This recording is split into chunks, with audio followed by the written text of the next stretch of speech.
আসসালামু আলাইকুম। আপনাকে অসংখ্য ধন্যবাদ এই চ্যানেলে প্রবেশ করার জন্য। বরাবরের মতো আমি রাকিব বলছি। আজ আপনার সামনে উপস্থাপন করতে যাব বিকাশের মাধ্যমে কিভাবে পল্লী বিদ্যুৎ প্রিপেইড মিটারে টাকা লোড করতে হয় এবং কিভাবে এটা টাকা দেখতে হয় এবং কিভাবে অন্য একটি নাম্বার থেকে আপনি যে কোডটি পাচ্ছেন সেটা কিভাবে আপনার প্রিপেইড মিটারে এন্টার করতে পারবেন। তো চলুন শুরু করা যাক। এর আগে একটি অনুরোধ, আপনি যদি আমার চ্যানেলে নতুন হয়ে থাকেন তাহলে অবশ্যই সাবস্ক্রাইব বাটনে প্রেস করে বেল বাটনটি অল করে দিবেন।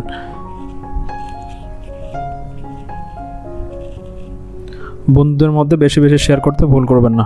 আপনারা দেখতে পাচ্ছেন একটি প্রিপেইড মিটার, এখানে ক্রেডিট লো সিগন্যালটি খুব ওঠানামা করছে, আপনারা দেখতে পাচ্ছেন ব্লিঙ্ক করছে। আমরা এখন দেখব কত টাকা আছে। 801 প্রেস করে আপনি ইন্টার বাটনে প্রেস করলে দেখা যাচ্ছে -21 টাকা 28 পয়সা আছে, অর্থাৎ টাকা শেষ হওয়ার পরও মিটারটি ব্যবহার হয়েছে। এই কারণে দেখা যাচ্ছে যে মিটার আপনাকে টাকা ধার দিয়েছে, অর্থাৎ লাইনটা কেটে দেয় নাই, আপনি ব্যবহার করতেইছেন। সো আপনার যে টাকাটা ছিল সেটা শেষ হওয়ার পরেও আপনি আরও বাড়তি 21 টাকা ব্যবহার করেছেন, এই জন্য ক্রেডিটটা মাইনাস দেখাচ্ছে। সো এমতো অবস্থায় আমাদেরকে অবশ্যই রিসার্চ করতে হবে, এটার একটা লিমিট আছে, তারপরে কিন্তু সত্যি সত্যি লাইনটা কেটে যাবে। সো লাইনটা যেন না কাটে সেজন্য কিন্তু আপনাকে এটা রিসার্চ করতে হবে। এর জন্য আপনাকে আশেপাশে যে কোনো বিকাশের দোকানে গেলে পরে একটা রিসার্চ করে দেয়, এবং যেহেতু আপনারা সবাই নিজেরা বিকাশ ব্যবহার করেন, আপনাদের স্মার্টফোন থেকে অ্যাপসের মাধ্যমে বিকাশের মাধ্যমে এখানে আপনি টাকা লোড করতে পারবেন। তো চলুন সেই প্রসিডিউরটা আমরা দেখি।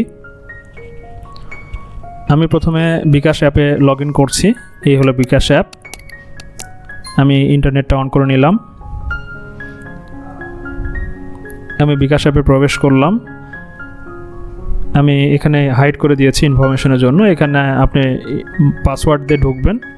এই যে আমি পাসওয়ার্ডটা দিলাম, এরপরে অ্যাকাউন্টে ঢুকে গেল। এরপর ইন্টারফেসটা এভাবে দেখতে পারবেন, অর্থাৎ আপনার অ্যাপসে ঢোকার পরে এই জিনিসগুলো দেখবেন। এরপর পে বিল নামক অপশন যেটা দেখছেন মার্ক করা, এখানে ক্লিক করবেন। এখানে ক্লিক করার পরে আমি এর আগেও পে করেছি, এই জন্য এটা সেভ করা আছে। যাদের সেভ করা নাই তারা সরাসরি এমন একটা অপশন পাবেন, এই অপশনে আপনি সেভ করে নেবেন। যাই হোক, যেহেতু সেভ করা আছে আপনি এখানে প্রেস করবেন। করার পরে মিটার নাম্বারটা শো করছে।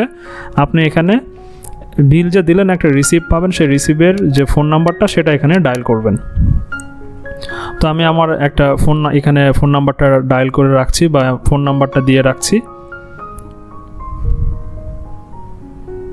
তো ফোন নাম্বারটা হয়ে গেলে এরকম একটা ইন্টারফেস আপনি দেখতে পারবেন। এখানে কিন্তু সব কিছু দেওয়া আছে। আমি 500-তে ক্লিক করলাম। 500, আপনি 1000 বা আপনি নিজেও লিখতে পারেন যে আপনি 700, 600 যে কোনো অ্যামাউন্ট এখানে লিখবেন। লেখার পরে এরকম একটা পেজ আসবে আপনার সামনে আপনার মোবাইলে। এরপরে আপনি নিচে প্রেস করবেন, এই যে নিচের অংশটা আছে এখানে প্রেস করবেন।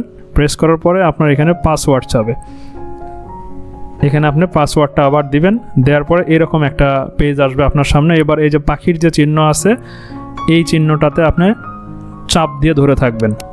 এরপরে এই যে এখন কিন্তু টাকাটা আপনার বিকাশ থেকে কেটে নিয়ে এই যে পল্লী বিদ্যুতের মিটারের যে সিস্টেমটা আছে সেখানে টাকাটা ঢুকছে, অর্থাৎ আপনার টাকাটা বিকাশের মাধ্যমে পল্লী বিদ্যুতের অ্যাকাউন্টে জমা হচ্ছে। হওয়ার পরে এরকম একটা সাকসেসফুল মেসেজ আসবে, আপনি সেটা দেখতে পারবেন। এখানে সমস্ত ইনফরমেশন থাকবে, আপনার কত টাকা দিলেন, কি অবস্থা, আপনার ফোন নাম্বার সব কিছু থাকবে। আমি এটা ঢেকে দিয়েছি নিরাপত্তার স্বার্থে। এরপরে এরকম একটা ইন্টারফেস পাবেন। এই যে ডাউনলোড রিসিপ্টে চাপ দেওয়ার পরে এই রিসিপ্টটা ডাউনলোড হবে। এই যে এই রিসিপ্ট ডাউনলোড হওয়ার পর আপনি এটা সেভ করে রাখতে পারেন, কারণ আপনি যে টাকা দিয়েছেন সেটার একটা প্রমাণ। এই হলো তার অবস্থা। এখান থেকে আমরা ব্যাক করলাম। ব্যাক করার পরে আমরা এখন লগ আউট দিয়ে বিকাশ অ্যাপস থেকে বের হয়ে যাব। এখন বিকাশ অ্যাপস থেকে বের হওয়ার পরে টাকা এখন কিভাবে আপনি মিটারে ঢুকাবেন, এই জন্য আপনার আরেকটি ফোনে যেতে হবে। সে ফোনে যে ফোনটাতে আপনার বিকাশ অ্যাকাউন্টের নাম্বারটা রাখা, আমি আলাদা নাম্বারে রেখেছি। আর যদি আপনি ওই স্মার্টফোনে রাখেন তাহলে সেই স্মার্টফোনেই পাবেন মেসেজটি। যেহেতু আমি আলাদা ফোনে রাখছি এই জন্য আমি আলাদা ফোন থেকে ব্যবহার করব। মিটার টোকেন নাম্বার, এই যে টোকেন নাম্বার পাচ্ছেন এই অংশটা, এখানে যে নাম্বারগুলো আছে আপনি শুধু নাম্বারগুলো বসিয়ে যাবেন। এখানে 20টা নাম্বার থাকে, এই যে দেখুন 20টা নাম্বার এখানে আছে। এই 20টা নাম্বার এখন মিটারে চাপতে হবে, যে নাম্বারটা আমার এখানে দেখাচ্ছে। তো চলুন আমরা এখন এই নাম্বারগুলো এখানে এন্টার করে দেখি। আপনারা কিন্তু দেখেছেন 21 টাকা 28 পয়সা মাইনাস ফিগার আছে। সো আমার প্রথম অংশ যেটা আছে আমি সেটাকে প্রেস করছি। সরি, আমার ভুল হয়েছে, প্রথমে যে নাম্বারটি এসেছে সেটা বসাতে ভুল হয়েছে। আপনারা ভুল করবেন না, ভুল করলে পরে মিটারটি লক হয়ে যাবে। সো দেখে দেখে খুব সাবধানতার সহিত তাড়াহুড়ো না করে আমি একা একা ভিডিও করেছি, এজন্য একটু কাঁপাকাঁপি করছে, কষ্ট করে বুঝে নেন। এরপরে আরও 4টা ডিজিট বসাবেন সাবধানে দেখে দেখে। এই যে দেখুন আমার 2টা বসানো হলো, আর এক সেট অর্থাৎ আরও 4টা বসবে। হ্যাঁ, এই 3টা সেট বসে গেছে এবং 4র্থ সেট বসছে। এবার এই কিপ্যাড থেকে প্রেস করে করে বসাবেন। ফাইনালি আর একটি সেট আছে, অর্থাৎ প্রতিটা সেটে 4টা করে থাকে, 5টা সেট, 4 5 20, 4 5 20। এই 20টা নাম্বার বসানো শেষ, এই লাল বাটনটাতে এন্টার করবেন। ওকে, এবার আপনাকে অপেক্ষা করতে হবে। এটা এবার এই মিটারের মধ্যে একটি সিম কার্ড দেওয়া থাকে, নেটওয়ার্কের মাধ্যমে আপনার ওদের সার্ভারের সাথে কানেক্ট হলো। 480 টাকা 90 পয়সা আপনি পেয়েছেন, অর্থাৎ 500 টাকা তোলার কারণে আমি 480 টাকা 90 পয়সা পেয়েছি এই মাসের জন্য, এবং 459 টাকা 62 পয়সা আমি ইউজ করার জন্য। প্রথম কথা হচ্ছে 480 টাকা থেকে 459 টাকা 62 পয়সা কেন হলো? ওই যে 21 টাকা মাইনাস আমি ব্যবহার করে রেখেছি আগে, 21 টাকা 28 পয়সা, সেটা কেটে নিয়েছে।